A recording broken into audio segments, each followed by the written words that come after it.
예, 스님, 성냄으로 말을 하는 것과 관련돼서 이렇게 여쭤보려고 합니다. 아주 강한 악이나 아주 강한 해코지 하려는 마음으로 말을 하지는 않으려고 이제 애를 써서 좀 가라앉으면 대화를 시도를 하려고 하다가도 아주 강한 화는 아니지만 아직은 화가 완전히 버려지지 않은 상태에서 대화를 시도를 하게 되면 그 화가 어떤 식으로든 영향을 미치면서 그 대화를 계속 이상한 방식으로 꼬는 거를 많이 경험을 하게 됐습니다. 제가 가지고 있는 아주 강렬하지는 않지만 뭔가 미묘한 걱정이라던가 불안이라던가 만족스럽지 않은 불만족스러운 그런 거에 상대방도 반응을 하고 상대방의 불안이나 걱정이나 뭔가 만족스럽지 않은 강하지는 않지만 이제 그런 화에 저도 반응을 하면서 왔다 갔다 하는 말의 내용보다는 그 화에 서로 이렇게 반응을 하는 것 같으면서 대화가 이렇게 꼬이고 겉도는 이제 이런 경험을 여러 차례 하게 되면서 이게 화가 조금이라도 있는 상태에서 이야기를 하는 게 생각보다 굉장히 비효율적이고 대화 자체를 좀 많이 망가뜨리는구나라는 생각을 좀 많이 하게 됐습니다. 예, 그건 맞는 말입니다. 화라는 게 일종의 감정이잖아요. 그 좀 안 좋은 감정들이 이제 움직이는 건데, 그런 감정이 있으면 어떤 이제 상황을 이해하기도 그렇고, 우리가 그렇잖아요. 뭔가 감정에 빠져 있을 때는 어떤 상황 파악이 잘 안 되고, 그 감정이 좀 이렇게 계속 흘러가기 때문에 그렇게 될 소지도 많고 해서, 이 화가 그래 강하지 않아도 화라는 감정이 이렇게 밑바닥에 깔려 있으면 어떤 대화를 할 때도 미묘하게 약간 그 뭐랄까 툭툭 던지는 말들이, 그런 것들이 이제 조금은 이게 뭐랄까 좀 속된 말로 하면 가시가 돋친다고 할까요? 그런 말들이 이제 툭툭 나서기 때문에 그런 것들은 이제 대화에서 좀 방해 요소로 작용하기가 쉬워요. 그럼 약간의 이제 뭔가 톡톡 쏘는 듯한 그런 말투가 들어가면은 상대도 긴장을 하게 되고, 그러다 보면 또 말이 약간 이제 서로가 약간은 좀 가시돋치게 말이 오갈 수 있고 친절하지 않을 수 있고 그래 되거든요. 부드럽지 않은 말들이 오가는 거죠. 그래서 이제 그리고 또 하나는 아까 이제 질문자도 이야기했지만, 화가 나 있을 때는 그 대화에 집중되기보다는 자기 감정에 좀 이렇게 빠지기가 쉽거든요.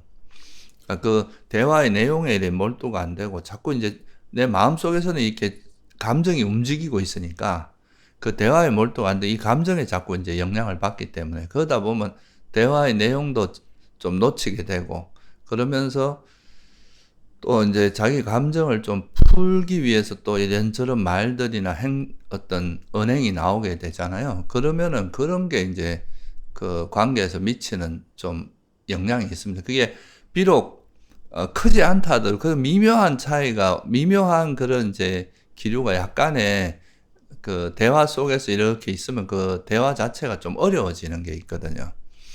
그래서 우리가 이제 그런 이제 대화를 할 때 좀 정말 이렇게 편안하고, 화가 없어지면 마음이 이렇게 편안하잖아요. 그죠? 그런 편안하고 안정된 마음으로 대화를 하는 거하고, 마음에 미묘한 그런 감정이 있는 상태에서 대화를 하는 거는 집중도면이나 말이 이제 부드럽게 되느냐 안 되느냐, 또는 이제 좀 더 친절한 말이 나오느냐 안 하느냐, 이런 거에 영향을 주기 마련입니다.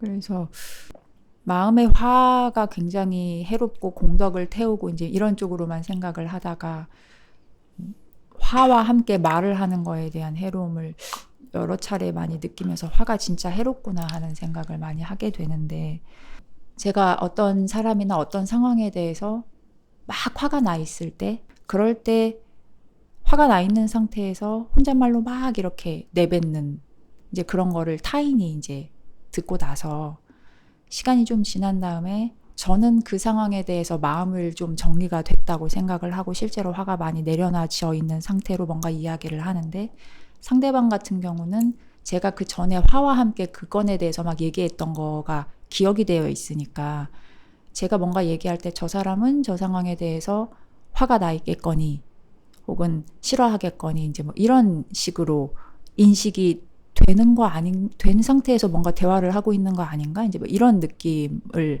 제가 받을 때가 종종 있었거든요. 근데 생각해 보니까 제가 타인이 어떤 상황이나 어떤 사람에 대해서 막 그러니까 너무 답답하고 속상하면 이제 막 화와 함께 이야기를 하다가도 이제 수행자들은 그거 앉히려고 노력은 하지만 화가 나 있는 상태에서 이제 막 이렇게 이야기를 하는 거를 들으면 나중에 이제 그분 마음이 어떻게 변했는지는 제가 타심통이 없으니까 알 수가 없으니까 나중에 시간이 지나고 나서 그분과 그거 관련돼서 대화를 할 때 우선 암묵적으로 저분은 그 상황에 대해서 싫어하시지 라는 생각을 가지고 그거를 기준으로 제가 뭔가 대화를 막 하고 있더라고요. 그래서 그런 것도 뭔가 나는 화를 아직은 좀 버릴 수 없어서 화가 있는 상황에서 혼잣말을 한 거지만 그것도 어떤 식으로든 뭔가 영향을 서로 주는구나. 화 있는 상태에서 말을 하는 것 자체가 뭔가 어떤 모종의 결과를 만들어내는 경우가 되게 많구나. 이제 이런 생각도 좀 했었습니다. 예, 그거는 당연한 겁니다. 이제 우리가 말이라는 거는 이제 인간 언어를 사용하는 건 이제 동물들은 그 언어가 그렇게 한계가 있고 대부분 이제 인간이 고급 언어를 사용해서 이제 대화를 하는데 그 대화가 결국 이제 말이라고 하는 거잖아요. 근데 이 말이라고 하는 거는 결국 이제 어떤 자기의 의사를 전달하는 과정이고 그 소통의 과정인데 사람들은 그 사람의 마음을 이해하는 거는 사실 되게 어렵거든요. 그거는 마음을 본다는 거는 그러니까 이제 우리가 그 사람의 생각이나 그 사람의 마음 속을 어떻게 이해하냐면 그 사람이 말하는 거, 행동하는 거 이런 걸 통해서 유추할 수밖에 없어요. 그거는 그러니까 그 사람이 이제 속의 마음이 어떻든 간에 겉으로 나오는 말이 이제 만약에 거칠고 또 뭐 이렇게 자극적이고 만약에 이제 화가 나 있는 듯한 그런 말을 한다면 그 상대는 이제 그걸 보고 그거 참 화가 나 있고 나한테 좀 거칠게 말하고 이렇게 느낄 수밖에 없거든요.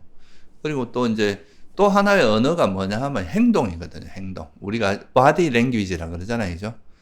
그러니까 그 사람의 표정이나 손짓, 말짓, 행동 이런 걸 통해서 또 그 사람의 어떤 마음 상태를 유추할 수 있거든요. 그러니까 그런 걸 통해서 사람들은 대화를 하는 거예요. 이제 그 사람이 말할 때 그러니까 이제 표정이나 말투나 말의 억양이나 이런 것들이 다 이제 그 사람의 감정이 약간씩 실리게 돼 있기 때문에 그런 걸 통해서 이제 상대를 이해하고 지금 그 사람의 감정 상태나 마음 상태를 그걸로 인해서 이해하는 게 일반적이고 또 그게 대부분 맞습니다. 그 상태가. 그래서 우리가 이제 아까 말했듯이 마음에 약간의 그런 이제 화라도 남아 있으면 그 말의 형태가 분명히 마음이 평안하고 화가 없고 아주 자유로울 때 마음 상태하고는 좀 다른 말들이 튀어나올 수밖에 없거든요. 그러면 이제 상대는 또 그걸 느낄 수밖에 없고 그러면 이제 그런 걸 통해서 우리가 보통 이제 인간들은 그렇잖아요. 대화를 통해서 그 사람에 대한 인식이 생길 거 아니에요. 그죠? 그러면 그 사람에 대해서 나름대로 파악하고 그 기억이 생긴단 말이죠. 그럼 그 기억을 기반으로 해서 또 그 다음에 이렇게 이해하고 이런 게 일반적인데, 그래서 이제 이제 안 좋은 기억들이 많이 쌓이면 이제 나중에는 그 사람에 대해서, 저 사람, 이런 사람, 이렇게 이제 하나의 관념이 만들어지고 고정관념 같은 게 생기는 거죠. 정말 이제 좀 지혜로운 사람들은 또 이제 그런 말을 할 때 그 사람이 이렇게 흥분하거나 감정이 있을 때 하는 말에 대해서는 정보를 너무 크게 이제 보진 않아요. 그거는 이제 만약 그 상태에 대해서 막 감정이 격해지면 사람들이 말도 좀 거칠어지고 행동도 거칠어지고 그런 기 때문에. 그래도 어쨌든 그런 말들, 거친 말들이나 이렇게 자극적인 말들은 분명히 상대에게 영향을 주거든요, 그게. 그 상대가 그것 때문에 힘들어하고 고통을 받고 이런 기억들이 있으면 이 기억이 분명히 다음에 그 사람과 대화를 하거나 만났을 때 영향을 주게 돼 있어요. 그래서 우리가 이제 팔정도에도 보면 바른 말이라고 하는 게 나오잖아요. 그죠? 바른 말. 이 바른 말에서 거짓말도 안 하고 좀 이렇게 항상 그 사람은 저 사람은 그래도 거짓말 안 한다. 이런 게 있으면 그 사람의 말에 신뢰가 생기거든요. 그리고 거칠게 말 안 하면 그 사람이, 내가 막 거칠게 이야기하면 그 사람도 이제 마음에 경직이 되면서 어떤 말을 받아들일 준비가 있는 게 아니라 이미 마음이 경직돼서 이제 그 움츠러들게 되잖아요. 그런 것도 있고. 그래서 거칠게 말하지 말고 부드럽고 친절하게 말을 하라 그러고, 또 이간질하거나 이게 아니라 뭐 사람들 사이에 뭐 어떻게든 관계를 좋게 만들기 위해서 말을 하는 거하고, 뭔가 서로에게 안 좋은 관계를 만들지 않는 거, 이런 것들이 다 이제 말을 잘함으로써 그 말이 오히려 관계를 좋은 쪽으로 가게 하고 이렇게 나쁘게 되지 않도록 하는 그런 역할을 하는데, 그래서 보면 그 이제 자의 이익 중에 그 화를 안 내고 이제 말하는, 자애를 가지고 말하는 이익 중에 하나가, 자애심이 많아서 인간관계가 좋아진다 이런 말이 있잖아요. 그죠? 이익 중에. 그게 바로 그런 겁니다. 자애심이 있는 사람들은 이제 말을 해도 그 사람이 느끼기에, 나에게 좋은 마음으로, 나를 잘되게 하기 위해 나에게 이익을 주기 위해서 말을 하는구나, 이런 게 느껴지면 그 사람에 대해서 좋은 마음이 생길 수밖에 없잖아요. 근데 뭔가 말을 들어보면 계속 뭔가 나를 좀 이렇게 깎아내리거나 나한테 공격을 하거나 나한테 좀 거친 말을 자꾸 한다, 이렇게 느껴지면 그 사람에 대해서 안 좋은 인상을 가지게 되고, 그러다 보면 이제 관계 자체를 멀리하게 되고 또 관계가 좀 힘들어지고 이렇게 될 수 있는 거죠. 그래서 우리가 이제 그런 마음속에 화를 버리고 자애의 마음으로 말을 한다는 거는 결국은 바른 말을 하는 기본이 되고, 그리고 또 이제 그걸로 인해서 관계도 굉장히 부드럽고 좋아질 수 있는 그런 어떤 되게 좋은 토대가 되는 거죠. 그리고 우리가 이제 아까 질문자도 얘기했지만 거친 말로 한번 내뱉은 거는 그게 주워 담기가 좀 어려운 면이 있어요. 한번 내뱉은 말들은. 그래서 가급적이면 그런 이제 좀 상대의 마음에 자극이 되거나 크게 다칠 만한 말들은 좀 가급적이면 안 하도록 노력을 하는 게 좋죠. 그게 이제 그거를 이제 물론 이제 또 서로가 이야기하다 보면 그런 마음이 좀 부드러워지고 풀어지기도 하는데, 그만큼 좀 힘들어지는 경향이 있으니까 가급적이면 부처님 말씀하신 대로 이제 바른 말을 하려고 노력하고, 그릇된 말은 하지 않고 바른 말을 하려고 노력하고, 가급적이면 이제 상대에게 큰 상처를 주는 그런 말은 가급적이면 안 하는 게 장기적으로 보면 인간관계에서는 굉장히 좀 중요한 일이다. 어떤 사람들은 인간관계가 깨질 수 있고 신뢰를 무너뜨릴 수 있는 말을 함부로 하는 경우도 있거든요. 그러니까 그런 말들은 이제 안 하도록 하는 게 중요한 거죠.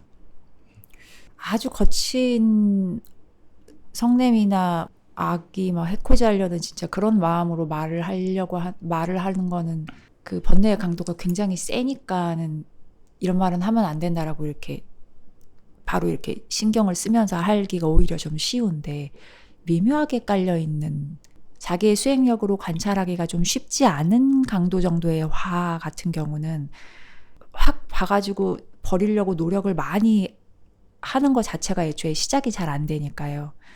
화가 있으니까 뭔가 화와 함께 뭔가 말을 하고 싶은데, 그런 마음에 휩쓸려서 말을 하게 되면 부처님께서 말을 할 때 사실이면서 진실된 말이고 서로에게 유익이 되면서 특히 적절한 때에 부드럽게 하라 그랬는데, 이 적절한 타이밍인지를 생각을 하려면 지혜가 있어야 되는데, 이미 화가 있는 상황이니까 적절한 거인지 냉정하게 판단을 하기보다 이 얘기는 지금 해야 돼, 이제 이런 식으로 번뇌에 휩쓸려서 적절하지 않은 때에, 그것도 딴에는 부드럽게 한다고 노력을 하지만 화가 있으니까 결과적으로는 부드럽게 되지 않는, 이런 식으로 말이 되더라고요. 그래서 바른 말을 하려고, 특히 화 없는 말을 하려고 노력을 한다고 할 때는 사실 마음 보는 힘이 굉장히 생각보다 아주 예리해야 되는구나라는 걸 좀 많이 느꼈습니다. 그것도 정확한 이야기예요. 네. 그러니까 결국은 이제 우리가 말하기 전에 자기 마음의 의도를 볼 줄 알아야 되잖아요. 자기 마음 상태를. 내가 지금 말할 때 화가 감정이 지금 있다 싶을 때는 그 말을 했을 때 그게 오히려 상황을 더 악화시키는 경우가 많잖아요. 그래서 그럴 때는 이제 그거를 정확히 알아차리고, 이런 말은 나한테 이익이 안 되고 지금 오히려 문제를 그거 할 수 있겠다, 더 복잡하게 할 수 있겠다 싶으면 그런 말은 아예 안 하는 게 나아요. 차라리 침묵을 하는 게 오히려 낫고, 그런 것이 이제 좀 가라앉고 이제 좀 편안해지고 좀 약간은 평온한 마음이 회복됐을 때 그때 이야기를 하는 게 좋고, 그래서 아까 질문자 말처럼 이거는 이제 결국은 이 바른 말이라고 하는 것이 바른 알아차림의 힘과 더불어서 갈 수밖에 없다. 그러니까 알아차림이 잘 되면은 이제 화를 안 내는 상태에서 말을 할 수 있는 거고, 평소에 그리고 자애의 마음을 많이 갖고 있는 사람들, 그러니까 이제 평소에 마음이 안정되어 있으면은 그런 거를 좀 더 덜 할 수 있는 그런 것도 되고, 그리고 뭐 말하기 전에 미리 자기 마음을 좀 자애의 마음을 한번 환기시키고 그리고 말을 하면은 그것도 좀 도움이 된다고 할 수 있습니다. 그러니까 애초에 말을 하기 전에 벌써 이제 내가 이런 관계에서 뭐 말을 할 때는 또 화를 안 내고 좀 부드럽게 해야 되겠다 이런 다짐을 하고 시작을 하는 거 그냥 하는 건 또 다를 수도 있잖아요. 그죠? 그러니까 이제 그런 식으로 자기 나름대로 이제 그런 화를 안 내고 말할 수 있는 방법들을 좀 찾아보고 그런 것들을 시도해보고 이러면서 좀 그런 거를 바르게 할 수 있도록 이제 노력하는 것도 중요하고요. 또 이제 수행적으로 보면 자기가 말하기 전에 자기 마음 상태를 알아차리고 말을 하는 이게 이제 되게 중요한 포인트고. 그래서 이제 이거는 수행과 같이 갈 수밖에 없어요. 그래서 이제 바른 말이 완성되는 게 수다원이잖아요. 그죠? 수다원은 돼야 이제 적어도 막 남에게 거칠게 말하거나 이런 거짓말하거나 이런 건 절대 없어진다 하잖아요. 팔정도 중에 이제 개가 완성되니까. 그래서 이건 꾸준히 노력해야 됩니다. 그 말이라는 게 또 우리가 세속에서도 보면 말에는 그 칼이 있다 그러고 뭐 말은 말에 도끼에 비유하기도 하고 하잖아요. 이게 말 한마디로 인해서 관계가 틀어지기도 하고 뭐 말 한마디로 천냥빛을 갚는다는 말도 있고, 그러니까 이 말이라는 게 어떻게 하냐에 따라서 이게 관계, 특히 인간관계에 있어서는 굉장히 큰 영향을 미치거든요. 그래서 이 말을 좀 잘하는, 그러니까 바르게 말하는 이것도 꽤 많은 노력과 훈련이 필요한 거다. 우리가 그냥 막 갑자기 뭐 생각 한번 바꾼다고 말이 잘 되는 게 아니라 우리가 꾸준히 관심을 가지고 말을 좀 잘하기 위해서, 바르게 말을 하기 위해서 자기 마음도 돌아보고 어떻게 해야 말을 바르게 할 수 이런 거에 대해서 계속 고민하면서, 가장 이제 기반이 되는 거는 이제 자애를 기반으로 해서 말을 하는, 화를 안 내고, 그죠? 내 욕심을 가지고 내가 원하는 걸 이루기 위해서 막 사기꾼들은 자기 욕심을 가지고 말을 하잖아요. 입에 발린 말을 해서 이제 하는 것처럼.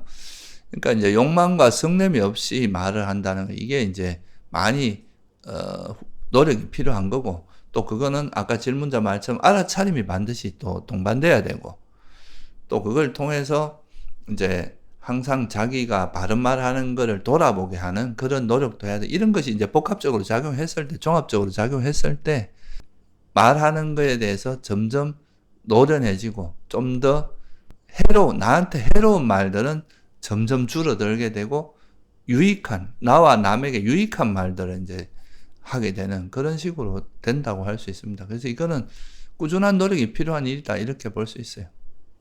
감사합니다, 스님. 네.